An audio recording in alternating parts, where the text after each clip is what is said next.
Iman itu memiliki fungsinya untuk mengerjakan amal soleh. Kenapa diminta beramal soleh? Supaya masuk surga, itu Pak. Dan supaya kita nggak capek, diberikan setengahnya oleh Allah, tinggal setengah lagi. Jadi sebetulnya Allah ingin hambanya masuklah masuk. Cuman karena hikmah kehidupan menjadikan kita mesti berikhtiar, saking baiknya Allah dikasih setengah. Ayo setengah diambil. Bahkan setengah ini diberikan dalam kandungan. Cuman sayang fa'abawahu yuhawidani au yunassirani au yumajjisani. Lahirnya kan fitrah, ada iman dalam dirinya. Makanya dia mencari Tuhan. Cuman sayang lingkungan yang merubah dia menjauh dari Allah. Ada yang pengaruh ini, ada yang pengaruh itu, lingkungan, karena TV, karena tinggal di tempat tertentu, karena pasangan. Ya, Masya Allah, tega meninggalkan cinta Allah hanya untuk cinta dunia. Tega meninggalkan cinta Allah hanya untuk cinta manusia. Padahal manusia itu mati, Allah selalu hidup. Ya bayangkan. Ya, mencintai sesuatu yang gak ada itu kan semu sifatnya. Anda mencintai barang, barangnya rusak. Ketika barangnya rusak, bagaimana cintanya bisa bertahan? Hah? Cinta manusia tidak abadi. Kalau ingin abadi, bawa dia sampai mendapatkan ridha Allah, sampai ke surga, baru abadi. Tapi kalau Anda mengeluarkan diri Anda dari surga, bagaimana bisa abadi? Ya, aku mencintaimu dengan syarat engkau pindah agama. Begitu pindah, meninggal. Cinta nggak dapat, surga cuma mimpi. Ya Pak, jelas ya?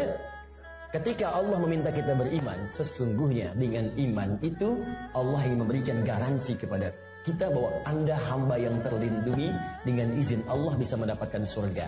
Jika iman itu kita gunakan untuk menenun amal soleh. Jelas?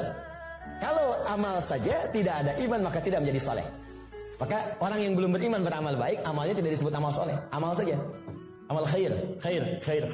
Gak pernah disebut soleh dalam istilah Al-Quran. Jelas ya? Nanti ketika dia berbuat baik dibalas di dunia. Cuman karena kaidah surga itu ada iman, dan iman itu nggak ada, maka di akhirat tidak diberikan balasannya. Keadilan Allah menjadikan balasan itu diberikan di dunia. Karena investasi amalan itu bukan untuk akhirat, dunia. Karena niatnya dunia, dikasih dunia. Kalau untuk akhirat, diberikan juga akhirat bagiannya. Turunlah Quran surah ke-25 ayat 23. Nanti kalau ada non-muslim bertanya, di mana keadilan Allah Tuhanmu itu? Jadi kalau ada orang nggak beriman berbuat baik nggak masuk surga. Tapi ada orang beriman salah juga berpeluang masuk surga. Maka jawab kepada beliau, ya, kaidah surga itu kaidahnya syarat iman yang pertama kali. Ya, bukan syarat dunia.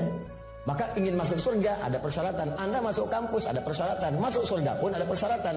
Anda lulus di satu hal tapi nggak lulus di yang lainnya, nggak bisa masuk kampus.